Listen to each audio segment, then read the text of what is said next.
Eu queria que você saísse nessa tarde entendendo o propósito que Deus tem para você e renovando no seu coração o desejo de servi-lo e viver ao lado dele. Vamos abrir nossa Bíblia então? Pode ser? Lá no livro de Atos, vai ser bem breve, apenas uma reflexão, vamos meditar em alguns versos nessa tarde. Atos no capítulo 20.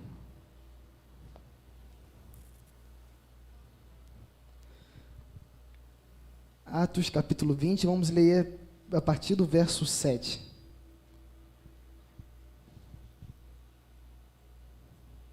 Atos 27, todo mundo abriu?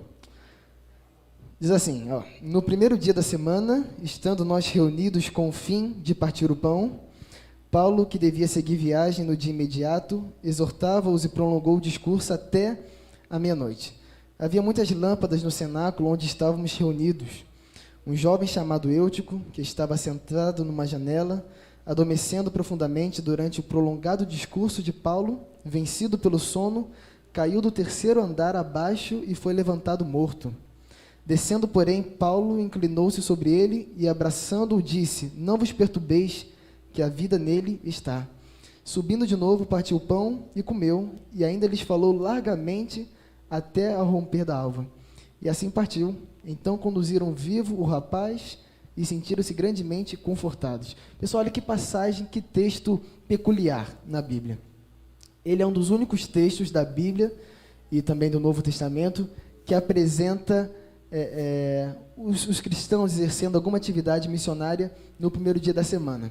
E tem muita gente que acaba distorcendo essa passagem, pega esse texto fora do contexto, vai gerando aquele pretexto assim chato, interpreta de maneira errada e usa esse texto aqui para afirmar que o domingo é o dia da guarda, é o dia do Senhor, porque Paulo estava pregando no primeiro dia da semana. Veja só, há 8 passagens em toda a Bíblia que falam a respeito do domingo, e todas elas mencionam o domingo como o primeiro dia da semana. 6 delas falam da ressurreição de Jesus, que ocorreu no terceiro dia. Se ele morreu na sexta, isso quer dizer que ele ressuscitou no domingo. Então, 6 passagens na Bíblia falam sobre a ressurreição de Cristo.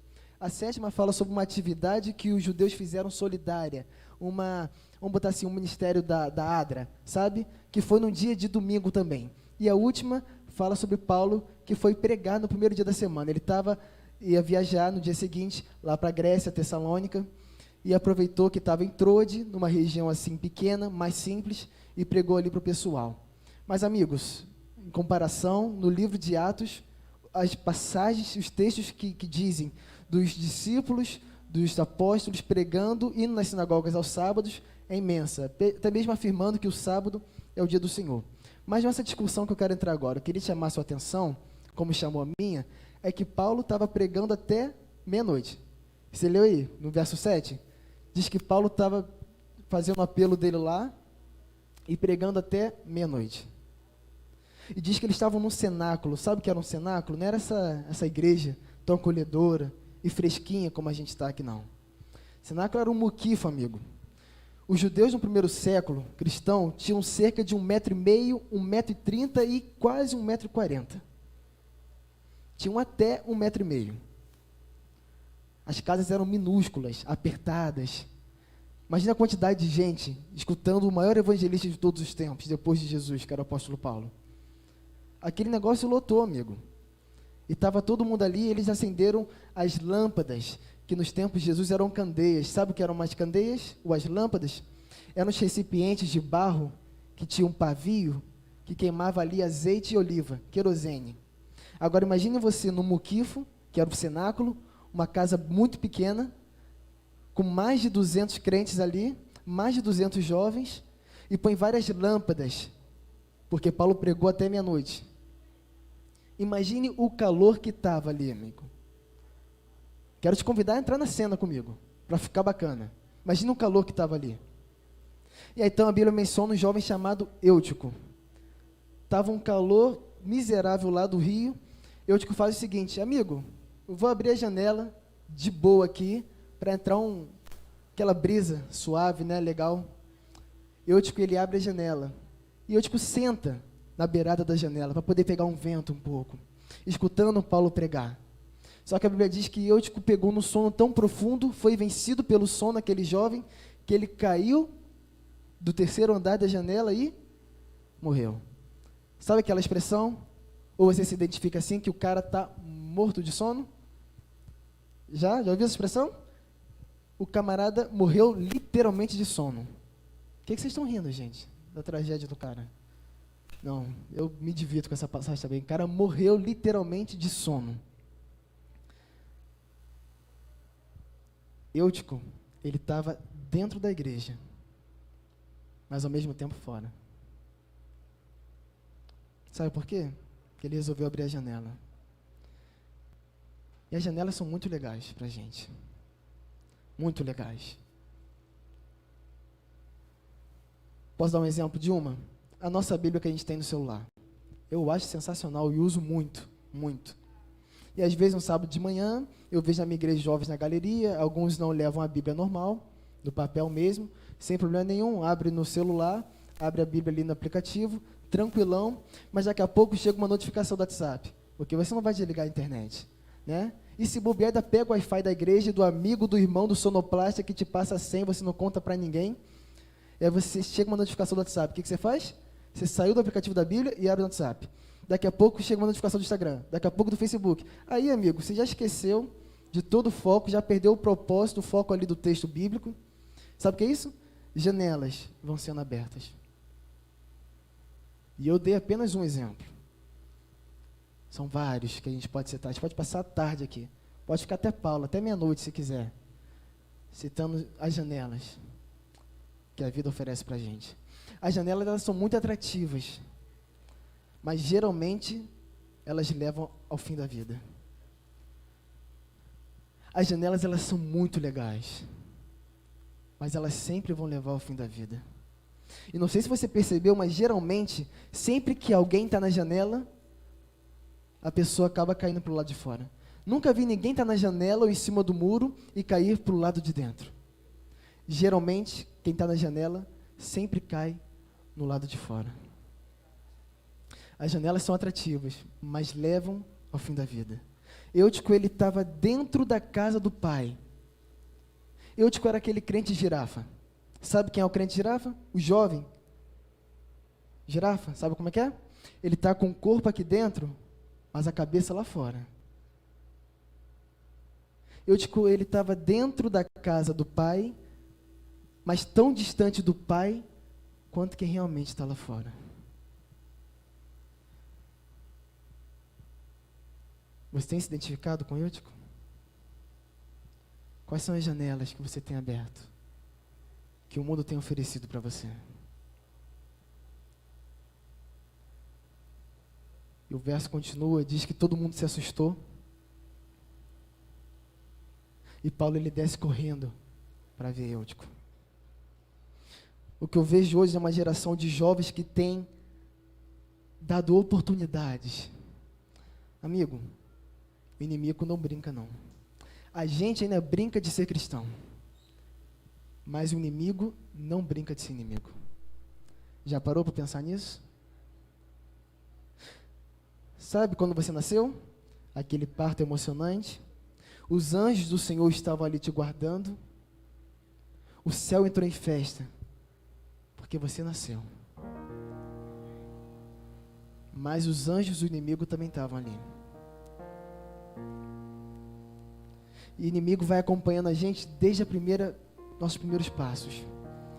Ele sabe a nossa fragilidade, onde somos mais frágeis, mais falhos. Até quando você vai continuar insistindo em brincar de ser cristão, sendo que o inimigo não brinca de ser inimigo? O que eu vejo hoje é uma geração que tem aberto as janelas da vida e tem sentado na janela enquanto a palavra está sendo aberta, entretido com as janelas que a vida oferece e abre para você, acabam caindo e morrendo espiritualmente. E como a gente viu, Paulo, ele sai, desce, corre até o terceiro andar, e ele vê aquele jovem, todo mundo começa a ficar espantado porque aquele jovem caiu literalmente morto. Mas a palavra de Deus diz que Paulo abraça Eutico. E pelo poder do Espírito de Deus, aquele jovem voltou à vida. Ele ressuscitou. Sabe quem Paulo representa aqui? Os líderes dessa igreja. Os jovens desse ministério. Amigo, líder, jovem. Deus te chamou aqui, não foi para uma casa. Deus deseja fazer coisas fantásticas através da sua vida. Para os líderes dessa igreja, nessa tarde, não condene os jovens. Seja como Paulo. Haja sem condená-los, mas sim abraçá-los. Não estou dizendo que é para botar a mão na cabeça ou empurrar sujeira para debaixo do tapete. Jesus não põe a mão na cabeça de ninguém, Ele mostra uma cruz e morre nela, por você. Mas não condene o jovem. Abrace-o de uma forma que ele sinta o abraço de Jesus através de você. Talvez essa sua atitude pode trazer esse jovem de volta à vida. Permita ser usado por Deus para abraçar essa juventude. Sabe como é que termina o texto? Eutico, ele volta à vida, ressuscitado. Paulo continua a pregar até aquela manhã. E aquela igreja, aquele cenáculo, todos dali, toda aquela multidão, se saiu grandemente. O que diz aí, verso 12? O que diz a versão aí? O povo saiu o quê? Chateados? Como é que eles saíram? Grandemente confortados pelo poder de Deus. Quando você, jovem, volta para casa, para os braços de Jesus, essa igreja, toda a hoste celestial, sai grandemente confortada.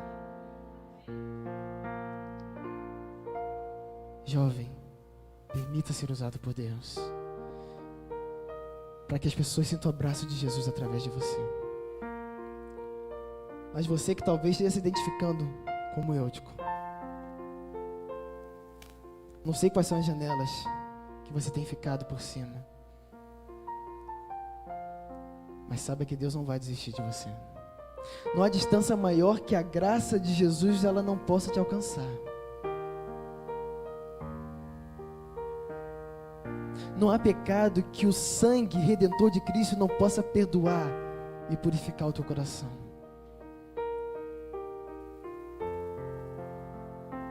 Amigo, fazer um desabafo aqui. Estou vindo lá da Ilha do Governador. Estou desde 5h30 na rua, na programação da igreja que a gente teve. Já me perdi umas 7 vezes aqui, amigo. Deus não me chamou à toa para cá nessa tarde. Ele quer falar ao teu coração. Talvez hoje chegou a hora de você voltar. Talvez hoje chegou a hora de você se entregar.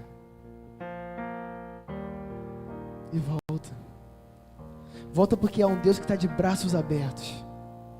Um Jesus que vem, te abraça, te traz de volta para casa. Você já escutou esse apelo ano passado? Também.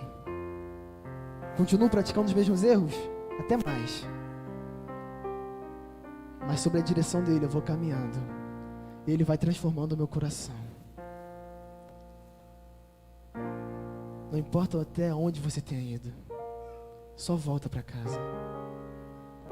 Já parou para perguntar por que o nome de Sansão está na galeria dos heróis da fé? Quantidade de besteira que Sansão fez, por que ele estaria na galeria dos heróis da fé? Depois de tantos anos eu achei a resposta. Sansão está lá é para mostrar para mim, para você, que Deus jamais desiste dos que erram. Volta para casa. Eu tenho certeza que Deus vai levantar uma geração, como diz o pastor Venê, conhecida no céu, adorada no céu, temida no inferno e conhecida nessa terra. Eu quero voltar para casa e ouvir daqui a alguns anos testemunhos dessa igreja, não de jovens que confiam em Deus, Não quero ouvir jovens que confiam em Deus. Quero ouvir um Deus que confia no jovem.